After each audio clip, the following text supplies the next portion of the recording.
Hello ladies and gentlemen, it's Remag here, bringing you part 3 of Sherlock Holmes versus Jack the Ripper. So I am now Dr. Watson, and I think Sherlock... Oh, what's all this? Bullet holes. Why are the bullet holes? Is it VR? Why does it say VR? Or am I just... Maybe I'm going crazy. I'm looking too much into it. Okay, so... What? You still haven't left for Whitechapel, Watson? Sherlock's not happy that we haven't left yet. So I think I now need to go to the police station. Well, if I follow Holmes's instructions, then to begin my investigation into this leather apron, I must first head to the police station. Very well done. So we shall go inside. This police station is like a... Alright, I've already done all that, haven't I? Anything else in here? No. Oh, that. What's this? Look, a suspect description. Michael Ostrog, wanted for questioning. Dangerous. Ah, interesting. Good evening, sir. What do you... Good evening, sir. I know you. You were here last week with Sherlock Holmes. That's right. Well done. Good memory. Indeed. I have come to bring a message from Sherlock Holmes for Inspector Aberline. Very well, I will pass it on. But come to think of it, someone was asking about you recently. Finley, the caretaker Finley. of some shady boarding house nearby. That's right. Does that mean anything to you? Does indeed. Perhaps. Perhaps. Maybe I'm Actually, being, I read in the Star that you have arrested cautious. a suspect called Leather Apron. You shouldn't believe what you Leather read in that Apron. rag, sir. Why- The man is being hunted, but we have yet to get our hands on him. Leather Apron. And we aren't close to it either. Why ever What not? kind of name is Bah, that? he's a specialist in the streetwalker racket. These girls make pitiful witnesses, and we don't inspire confidence. Yeah, you certainly Furthermore, don't. the man seems to be Daisy pretty git. discreet lately. Someone must be helping to hide him. I agree. Let's find How him. to get on his trail, then? One of these girls would have to confide in us and give a valid description of the man. Then we'd ask around the journeymen, who use aprons, I imagine. Yes, well done. Well, goodbye. I must go to Finley's boarding house. Yes, Finley's boarding house. Let's get there now. I'm going to use the old map to just teleport there, because that's what you can do in this. There I must it go is. to Finley's boarding house. Here we go. Finley's boarding house. Hello, Finley. Good evening, Finley. Oh, good evening, sir. Aren't you the gentleman who was with the great detective the other time? That is indeed me, Dr. Watson. I'm Finley. Tell me, Please. Finley, I was told that you were looking for us at the police station. Indeed, I wanted to thank you for last time, you know.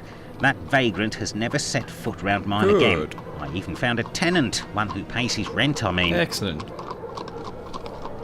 You don't seem very happy, but you were lucky to have found a good tenant so quickly. It's just that this man is very strange. He paid several days in advance and I gave him a key to the place. Since then, he goes out every night and returns at ungodly hours. I'm Yeah. sure he goes to visit the ladies. Ah. Still, every night. And when he moved in, something must have broken in his case and stank up the stairs in his room for 2 days. I think it was a jar. It must be over there. It's a jar. Tell me, have you heard talk of Leather Apron? By the papers, that's all. This man seems very sinister. Do you know any journeymen who use this type of apron? The slaughterhouse butchers, I believe, but definitely the cobblers. I know one, old Isaac Solomonovich. His workshop is on a Solomonovich. small street in the Jewish community, across from the hospital. He's a good man. He can help you. But you know, the people there are very close and don't share much with non-Jews. Interesting. Thank you, Finley. At your service, You need to sir. inspect that jar on the stairs.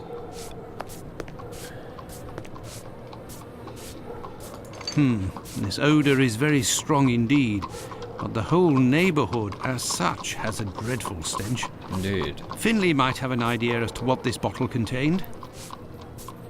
What do you want, Doctor? A strange smell. You're right. The pieces of the jar that your tenant broke do give off a strange smell. It's true. That's quite normal given his trade.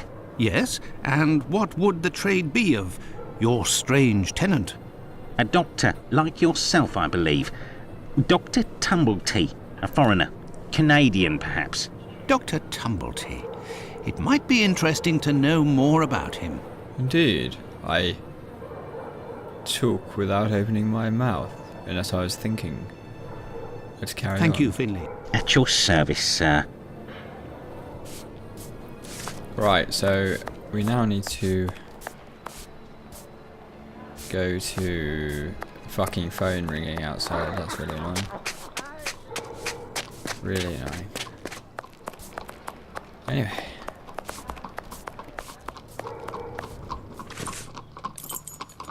We need to go to...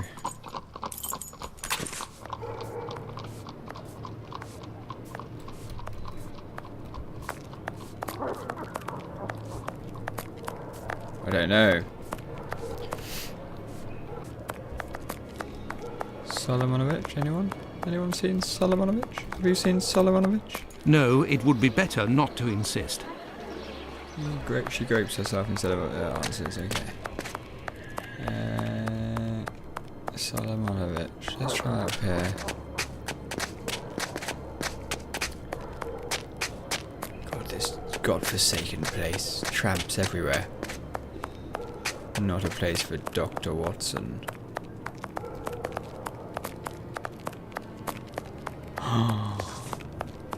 This is Solomonovich, look. A cobbler's shop. Yes. Let's go in. Closed. I will return later. The policeman said the street girls would know something about the leather apron. Maybe I should go and see Lucy. Lucy, the captain's daughter. Is it the captain? I can't remember. Someone's daughter anyway. That tramp. That bloody tramp who had a cough. Let's go and find his daughter.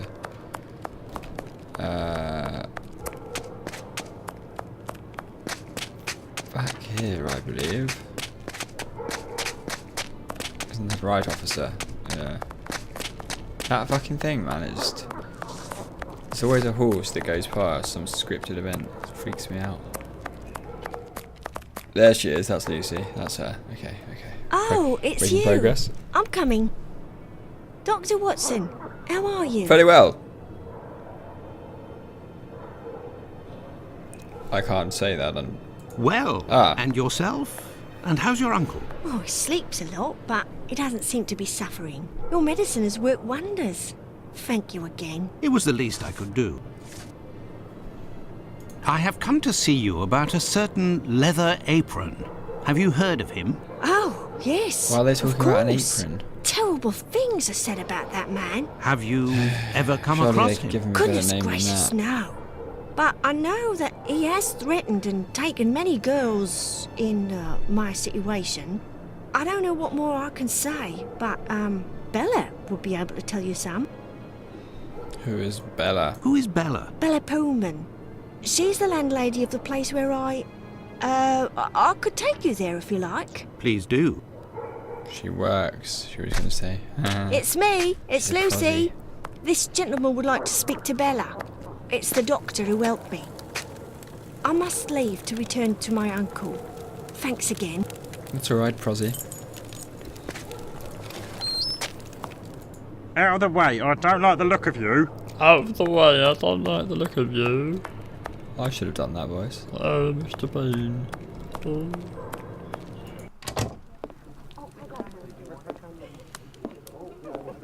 Can I get a refill, please? Can I get a refill, please? If you'd be patient, Madam Bella will arrive in a moment. Alright, you annoying voiced woman. Good evening. I am Dr. Watson. It is young Lucy who told me to come see you.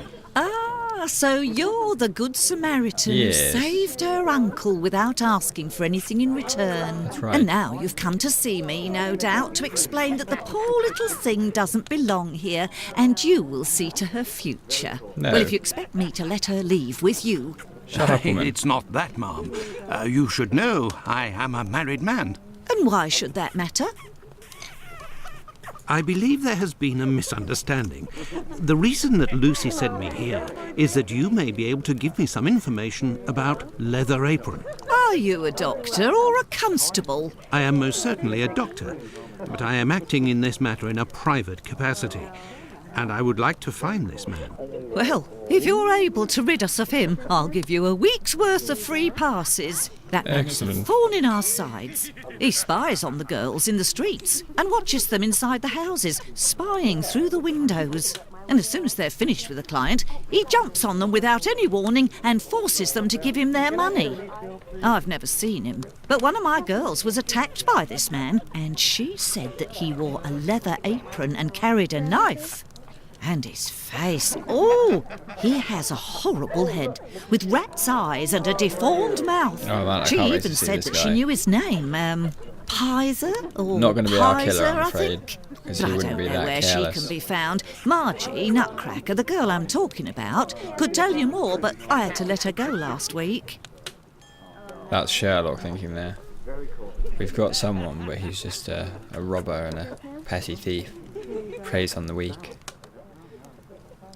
Our murderer is a cunning man. Why did you let Margie go?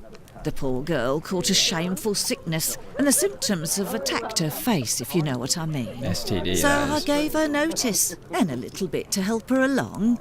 I don't know where she is now, but she'll certainly be getting treatment at the clinic if she's still in the neighbourhood. Did you speak to the police? Pah, what would they do? Who cares about the girls in the streets? Ah, yes, tumble tea. Would you have received a visit from another doctor, a stranger by the name of Tumblety? I'm just like you, Doctor, sworn to secrecy in my profession. But as I've taken a fancy to you, I can tell you that this name is not unknown to me. And if you do me a little favour, it is possible I might remember something about him. Really? What favour would that be, madam? What kind of favour must I do for you? You see that man over there? He's a rich artist, a painter, a regular client round here. Well, yesterday, he came and left his cane in the umbrella stand in the hall before going into one of the rooms. Well, when he returned to this room, the cane had disappeared. It's a cane with a massive silver knob. Must be worth a Silver fortune. knob. He threatened to call the police unless he got free services in my establishment for a year. I'll be forced to accept, unwillingly, of course, given the services that he's demanding, unless the cane is found. Sounds like a case for Sherlock. But I'm Dr. Watson. Did you question the residents regarding the theft? They didn't see anything, and there's not one of them that would risk stealing from a client here. Who was in the room when your weasel of a client was in the chambers? There were a few that came and went, but Mary could tell you better than I can, because she was the one at the counter yesterday. Thank you, you chubby woman. Thank you, ma'am. No problem, my angel.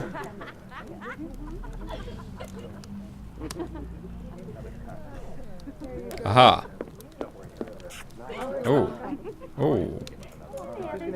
What happened to this rug? Oh, it's when we got a coal yesterday. I asked the young man to fill the pail. How did you? Came back to put it down, but his feet were covered in soot and he made a black print.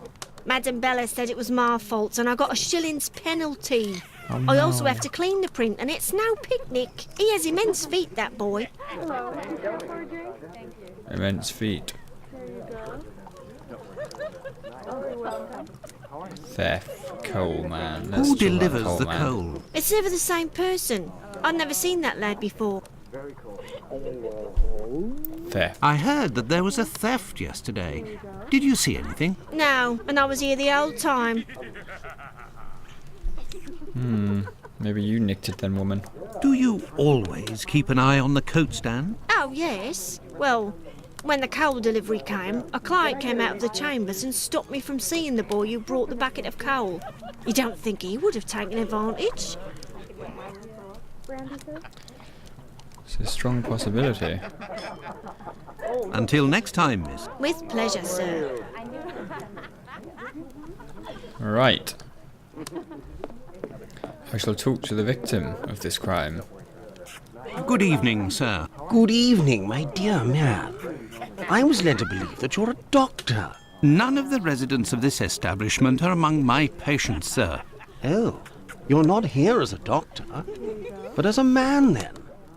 I understand. This is my kind of place, too. It's in these houses in Whitechapel that you find the girls that are the most natural and definitely the most docile.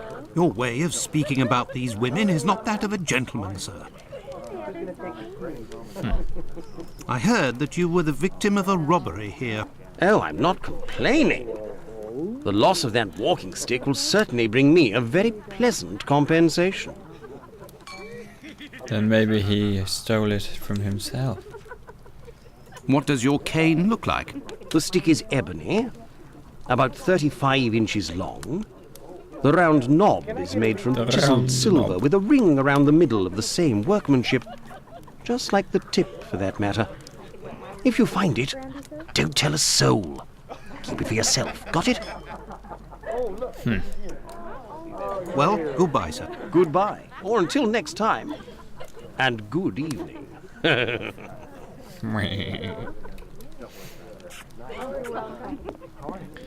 These paintings are suggestive, at the very least. Yes, they are, don't they? Very suggestive. I mean, what does that one suggest to you? Not much to me. Right, so we're done here. So we think it's the guy with the coal man, okay. I'm gonna go to the clinic, because that's all the way up the other end. It might have some kind of clue. Could be a clue up here. I'll try going in this thing as well. Closed still, great. I must say I prefer playing Sherlock than Watson. Just because then I'm Sherlock, you know. Enough said, innit? You can just go around, I'm fucking Sherlock Holmes. And they'll just tell you who did the crime. I thought I spawned on here. This is the clinic. Okay, let's go here. Do we have anything in here? It makes my computer break this room. Good evening, Doctor. My name is Dr. Watson. Ah! Pleased to meet you. There's Good evening. Prints I am Dr. in Gibbons. the background. Likewise. That's I have what come you to call see a you about Sherlock one of your eye. patients. Margie goes by the nickname Nutcracker, who gets her prescription from the clinic. She's a lady of the night and is afflicted with a venereal disease. Yes. I know who you're talking about. Indeed, Margie has syphilis and is being treated with mercury. Do you have her address? No. And for your information, she left London for good 3 days ago. She felt threatened. Now did she now? She felt threatened, did she? You strange doctor. Margie felt threatened. But by whom? I believe that Margie was particularly scared of a terrifying man who attacked her once. Did she say the name Pizer or Pyther? Unfortunately, she didn't give a name, but she described a man with shifty, rat-like eyes and a mouth twisted in a sinister grimace. We have a match.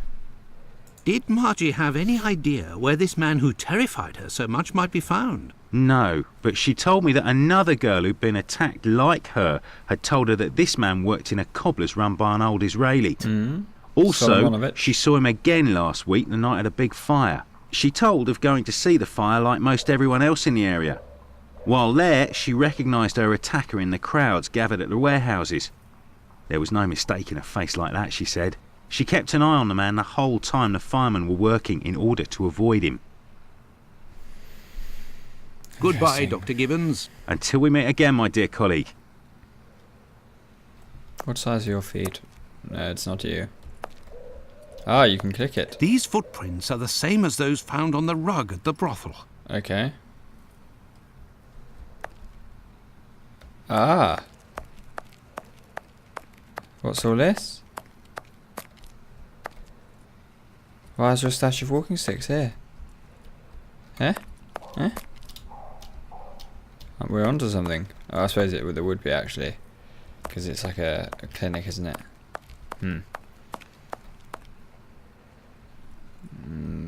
Okay, I'm not onto anything then.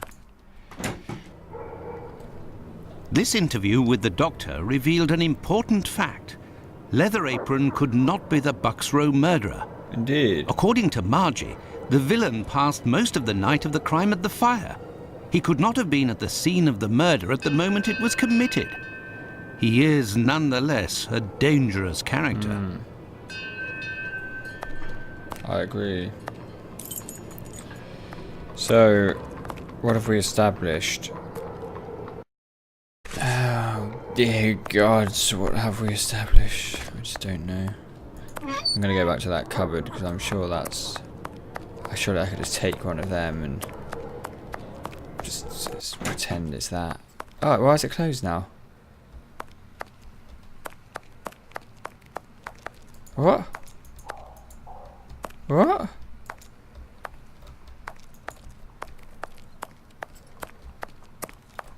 There's something fishy going on.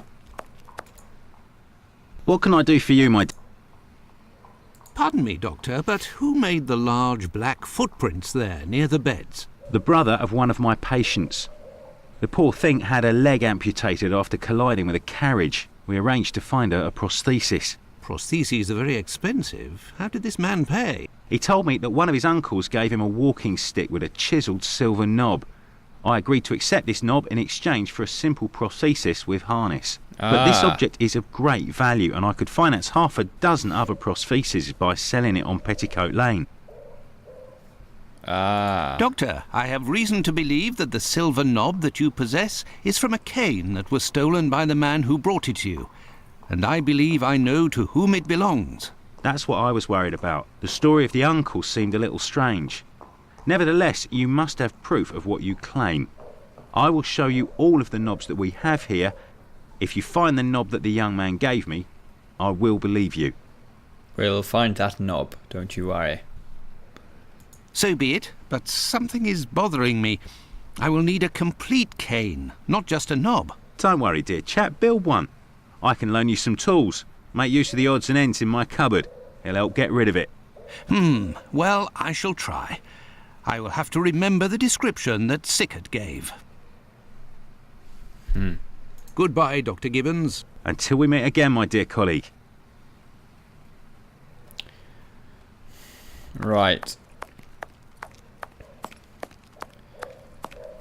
What? Ah.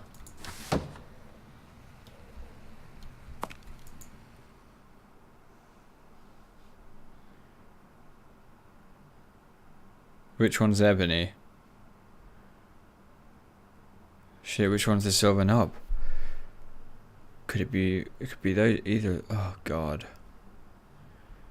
Oh, you've got to just make it, haven't you? Oh, it's never easy. It's never easy. Maybe... God, I think it's that. I just don't know. Why won't it fucking swap? What the hell is going on?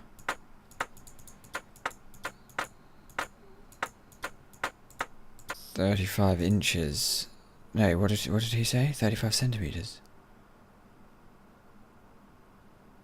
No.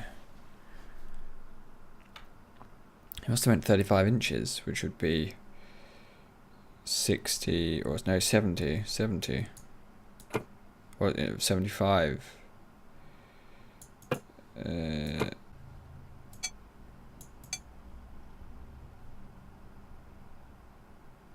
Looks a bit shit, doesn't it? Maybe that one. 35. That's too big then, isn't it? You donut. I'm sure Ebony's is black. There, all done. Holmes couldn't have done better himself. I thought it was black. There we go. What can I do for you, my dear colleague? The knob. I believe I found the knob from the stolen cane, which I succeeded in putting back together. That's the one. and yet I cannot give it to you, Doctor. I will only return it to the police, and only if there is an official complaint against me. Would there be a way to convince you to give me the cane? Find me a dozen solid adjustable harnesses for wooden leg prostheses, and it's yours, Doctor. Oh, fucking hell. Goodbye, Dr. Gibbons. Is there anything? Brothels? Do they have leg harnesses? Maybe they do. Tying up with it, strapping up the ladies, eh?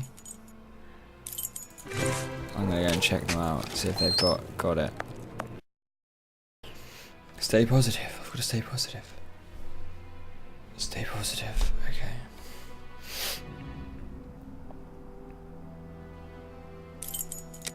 I have no reason to go Damn that it! way. I can't go back to Sherlock. I need Sherlock. You can make me some adjustable leg things, can't you?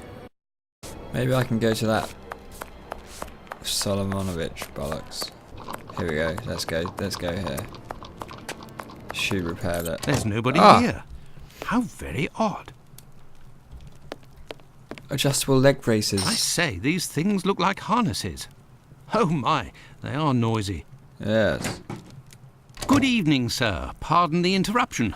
The door was open. I didn't think that I would find anyone working at this hour. Good evening, sir. I didn't hear you come in. Harnesses, yes. Say, those things that made noise, they are really harnesses, aren't they? Yes, horse harnesses. But I must tell you, sir, that the store is normally closed at this hour. That is why I've asked you to return tomorrow.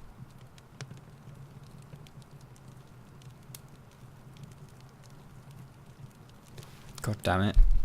I didn't come about my shoes. I came to speak of a cobbler, perhaps one of your former employees? A man with very particular habits. You aren't with the police by any chance? I'm sorry, but I do not want to speak of anything but shoes with you. I only want to talk about shoes. I have shoe fetish, you see. And slightly cross-eyed. I mean, wonky eyes. They sort of a bit like that. I am not a policeman. I am Dr. Watson. It's Mr. Finley, the former tenant of your nephew, who told me that you might be in a position to inform me. Ah, that Mr. Finley is a very brave man. Indeed. And if he sent you, then you must certainly be a worthy man also. So, Doctor, who is this cobbler with strange habits? I just asked you that. The man of whom I speak is called Pizer or Pyther, a man with a frightening face. Do you know him? Yes, John Pizer. He worked here for a while, but he is no longer here. Where is Pizer? Do you know where I can find him? No, and if you look, you will not find him. Why? Because he is in hiding, Doctor. You see, a week ago, a horrible murder took place in the neighborhood. A rumor circulated that he might have been responsible for this crime. They say he has quarreled with women of certain virtue in the past, if you understand me. Isaac, it is about the Bucks Row case that I have come to see you. I have the certitude and an incontestable witness that Pizer is innocent, at least of this crime, although he has attacked a number of street women. If he doesn't come forward to explain himself to the authorities, he is condemned to hiding and to take the fall for this murder. Furthermore, it will cast suspicions on your community because they must be hiding him. And while the whole police force is hunting for him, they cannot concentrate on the real assassin who roams the streets and, one never knows, may take any one of you any day. If what you say is true, your visit is a godsend to our community, Doctor. I tell you something. I know Sergeant Thick, an honest policeman who lives in the area. I'll tell John's family that he must go there to explain himself. But if you could please go as soon as possible to the police to give them this report that you say is incontestable. I will go as soon as I take leave of you. Thank you. If I can ever be of service in any way, do not hesitate to ask. Give me them damn harnesses. Could we transform your horse harnesses into harnesses for wooden legs? Adjustable harnesses? A good craftsman can do anything, Doctor. And I do believe that's what I am. Come back in a while and it will be done. That will be my thanks for what you have done. Goodbye. I shall return later. At your convenience, sir. I am spent. I would like to return home. But I promised to go to the police as soon as I could. Now then, let's go to the police station. Police. There we go. Oh, there's not much you can talk about really playing this game. It's quite an interesting one. Meanwhile... Oh shit, there's another murder, is it? Will you? Yes. Hey, Doctor, you seem tired. I saw Were you cat's wandering meat. the darker parts of Whitechapel all night? You could say that. I have some information on Leatherapron, the man of whom we spoke earlier. Do you know where he is? No, but I can clear him of the Bucks Row crime. A witness proved him totally innocent. Oh, Watson, is it only now, after many hours of walking, that you decide to pass on the important message that Inspector Aberline is waiting for? But, no. But what are you doing here, Holmes? I was worried, Perhaps Watson, I'm and Buddy with good Holmes reason it turned would up. appear. Go give the message to this policeman and let's go home. Nobody appreciates me hanging around here, you know, and it's freezing cold. Ah, Creddle, none too soon. You will take the testimony of this... No, you continue with your duty shift. I must find Chandler in Ambury Street. He's struck again. Who? The murderer, the Bucks Row assassin. Hanbury Street. Let's go, Watson. We have no time to lose. Hanbury Street. Let's go, Watson. Right, I think we I have will no time to lose. conclude this part 3 playthrough, and I shall see you in part 4, guys.